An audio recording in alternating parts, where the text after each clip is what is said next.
तकलीफ में रहते थे, गंदे सपने आते थे, व्यभिचार के सपने आते थे और सारी सारी रात रोते रहते थे। इनका कहना है कि यूरिन टॉयलेट पिछले 9 सालों से खड़े होकर पास कर रहे थे। ओ बाप रे, कितने सालों से बीमार थी? ये पास्टर जी 15 साल से टोटल 15 साल से बीमार। इनके फैमिली इनको जबरदस्ती तांत्रिक बाबाओं के पास भी लेके गए थे और पिछले 15 सालों से वो खुद भी उपाय करवा रहे थे कि ये सही हो जाएं। इतना ज्यादा इलाज करवाया पास्टर जी, आज तक ये 25 से 26 लाख रुपया खर्च कर चुके हैं पास्टर जी। जी, मैं यही सोचती रहती थी कि मैं मर जाऊँ तो अच्छा है। मैं छूट जाऊं इस बीमारी से। जी, और पास्टर जी ये सिस्टर का नाम मंजू है, ये यूपी के रहने वाले हैं और पास्टर जी इनका कहना है कि 26 साल पहले इनकी शादी हुई, फिर उसके 7 साल बाद पास्टर जी इनके घर में बच्चे ने जन्म लिया, फिर उसके बाद दूसरे बच्चे ने जन्म लिया। पास्टर जी इनका कहना है कि जब दूसरे बच्चे का जन्म होने वाला था तो उसके बाद डिलीवरी सिजेरियन के थ्रू हुई पास्टर जी। जो इनकी रीढ़ की हड्डी में इंजेक्शन लगता है बेहोश करने वाला पास्टर जी, उसकी वजह से इनका कहना है कि उसके बाद बच्चा होने के बाद इनके कमर में इतनी ज़्यादा दर्द रहनी शुरू हो गई कि जो सहने से बाहर थी पास्टर जी, जिसकी वजह से ये लगातार दवाइयाँ खा रहे थे और साथ में इनको 15 साल से सर्वाइकल की प्रॉब्लम थी पास्टर जी। और पिछले 9 सालों से पास्टर जी इनके घुटनों में दर्द था, इतना ज़्यादा दर्द था कि पास्टर जी पूरी बॉडी भी जकड़ी हुई थी और इनका कहना है कि डॉक्टर ने बोल दिया था कि वो गठिया बन चुका है पास्टर जी, इतनी ज़्यादा घुटनों में दर्द थी पास्टर जी।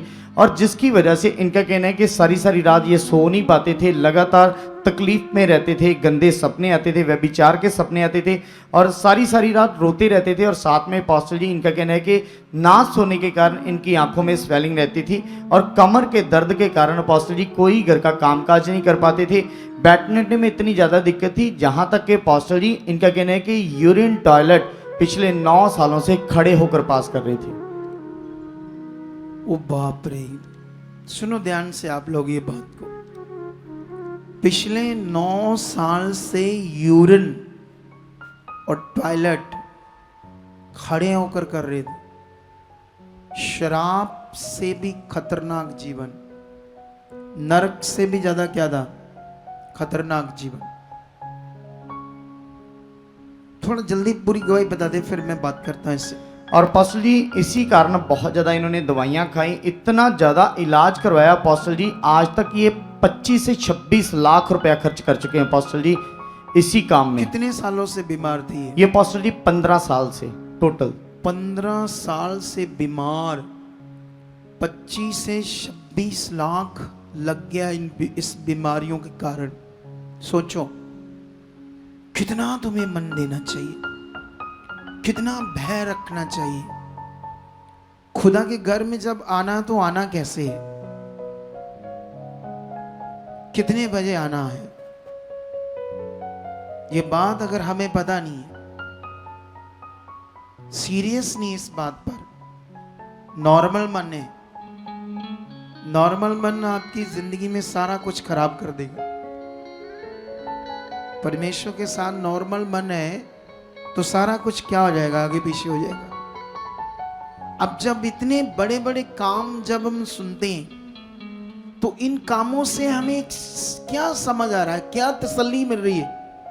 जिंदा खुदा है, जिंदा खुदा है, प्रभु यीशु जिंदा है, वो है, ये समझ, ये तसल्ली मिल रही है। Serious serious serious.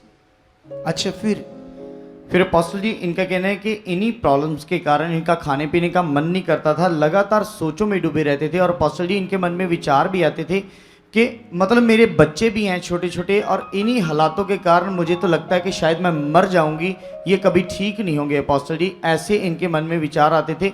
और पास्टर जी इनका कहना है कि खूब इन्होंने ट्रीटमेंट करवाया। इनके हस्बैंड सिक्योरिटी की गार्ड की ड्यूटी करते हैं और कर्ज उठा कर पास्टर जी लाखों रुपए इनके ऊपर खर्च किए, लेकिन कोई आराम नहीं मिला पास्टर जी।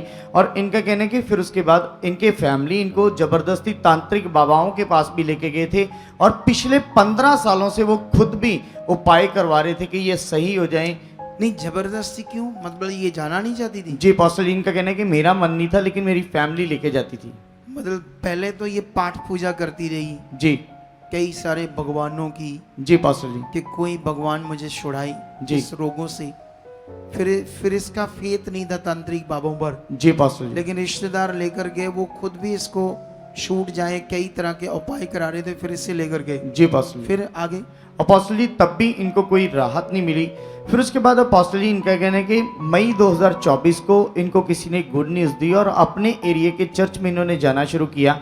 1 महीने तक अपोस्टल जी वहाँ पे गए, तेल पानी रीतियाँ सब कुछ किया और प्रार्थना भी करवाई, लेकिन अपोस्टल जी तब भी कोई छुटकारा नहीं मिला। फिर इसने 1 महीने बाद छोड़ दिया जाना। जी अपोस्टल जी छोड़ दिया। अच्छा, फिर उसके बाद जो पाठ पूजा धार्मिकता करते थे फिर उसी में डूब गए।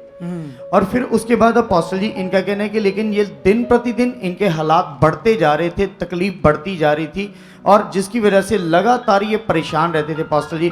फिर उसके बाद अपोस्टल जी इनको 2025 में जून मंथ में अपोस्टल जी किसी ने गुड न्यूज़ दी सुपारणा मिनिस्ट्री के बारे में। और अपोस्टल जी इनका कहना है कि जब इनको गुड न्यूज़ दी और इन्होंने ऑनलाइन मीटिंग देखनी शुरू की अपोस्टल जी, क्योंकि उन्होंने समझाया कि ऐसे करके सुपारणा मिनिस्ट्री को ओपन करना है यूट्यूब के माध्यम से और ऐसे आपने वीडियो को सुनना है। और इनको समझा के गए कि जब भी खुदा के दास मास प्रे करते हैं आपने आमीन करके वचनों को रिसीव करना है। तो अपोस्टल जी उनके ये पॉइंट्स इन्होंने पकड़ लिए और जब भी आपको देखते थे मास प्रे करते थे आप, इन्होंने अपोस्टल जी अपने प्रॉब्लम्स के ऊपर हाथ रखकर रेगुलर घोषणाएं करनी शुरू की कि परमेश्वर जो आपके दास के मुंह से वचन आए वो मेरी जिंदगी में पूरे हो चुके हैं। तो अपोस्टल जी इनका कहना है कि ऑनलाइन देखते देखते ही अपोस्टल जी ये बिल्कुल फ्री हो गए। इनका कहना है कि जो 9 साल से खड़े होकर यूरिन टॉयलेट पास करते थे उसी समय ऑनलाइन देखते देखते अपोस्टल जी फ्री हो गए। सोच कर देखो, सुनो सुनो, देखो ये क्यों हील होगी। ये तो यहां आई नहीं, अभी तो गवाही देने आई है इतनी बड़ी, क्योंकि जो ये सुन रही थी वो सीरियस था, इसके लिए खास था, दिल से था, विश्वास दिल से था, मन से था, नॉर्मल नहीं था।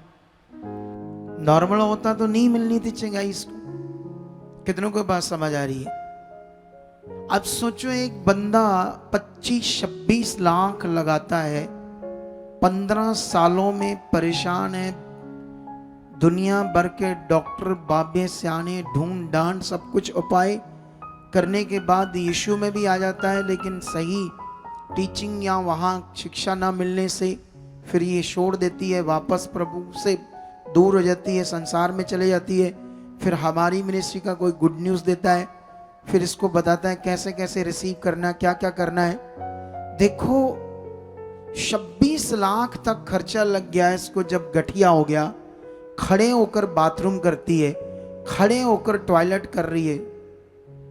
तुम्हें जब तुम खड़े होकर टॉयलेट बाथरूम करती थी, दर्दें रहती थी पूरी बॉडी में, क्योंकि गठिए से दर्दें रहती है जी तो क्या सोचती थी उन दिनों में? जी बहुत बुरा हाल सोचती थी मैं। कब मेरा कैसे छुटकारा होगा? मैं सोचती थी कब ठीक हो जाऊं, मेरे 2 बच्चे हैं छोटे। ऐसे सोचती थी, जी बल रोती थी अपने हालातों को देखकर। जी तो जिन जिन भगवानों को आप पूजा करते थे तो क्या सोचते थे वो कब छुड़ाएंगे मुझे? ऐसे क्या सोचते थे मन में? उनको छोड़ दिया मैंने गुस्से से। गुस्से से छोड़ दिया कि क्या फायदा आपका? आपका फायदा क्या है?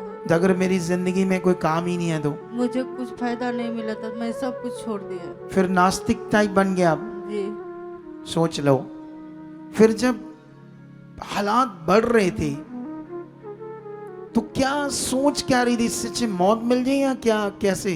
जी मैं यही सोचती रहती थी कि मैं मर जाऊं तो अच्छा है, मैं छूट जाऊं इस बीमारी से। जी लेकिन बच्चों के बारे में सोचती थी। बच्चे 2 हैं, छोटे हैं, तो उनका क्या होगा, क्या हो? इसलिए जी रही थी।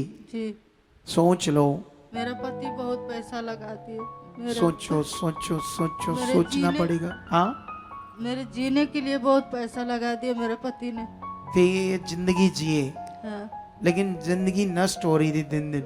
जी देख लो, ले हैंड तक नहीं हुआ, ऑनलाइन हील होगी सही शिक्षा से, पॉजिटिव शिक्षा से। अब उठो बैठो, ये देखो, उठो उठो बैठो। ये देखो जो खड़ा होकर गठिए की बीमारी से टॉयलेट कर रहा है, खड़ा होकर बाथरूम कर रहा है, शर्मिंदगी सोचो। अब तुम्हारे सामने झुको, घूमो, सब कुछ करो, सब झुको, ये देखो, फिर बैठो, उठो, फिर नीचे बैठो, उठो, स्पीड से बैठो, स्पीड से, स्पीड से। हाँ उठो, अब दौड़ो, दौड़ो। ये है जिंदा खुदा, तारीफ करो इस जिंदा खुदा की। हालेलुया।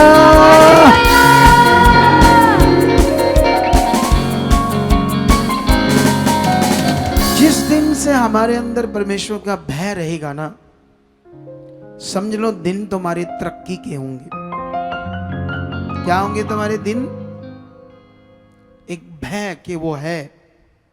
अगर उसका भय नहीं है तो मन मर्जी है, कभी आना है, कभी नहीं आना है, कभी देर से आना है, क्योंकि मन मर्जी है, शरीर काम कर रहा है। जब उसका भय और हर वक्त वो मुझे देख रहा है, मैं उसके सामने, ये दिमाग में चलेगा तो समझ लो अब तुम्हारे दिन बड़े ऊंचे तरक्की के होंगे।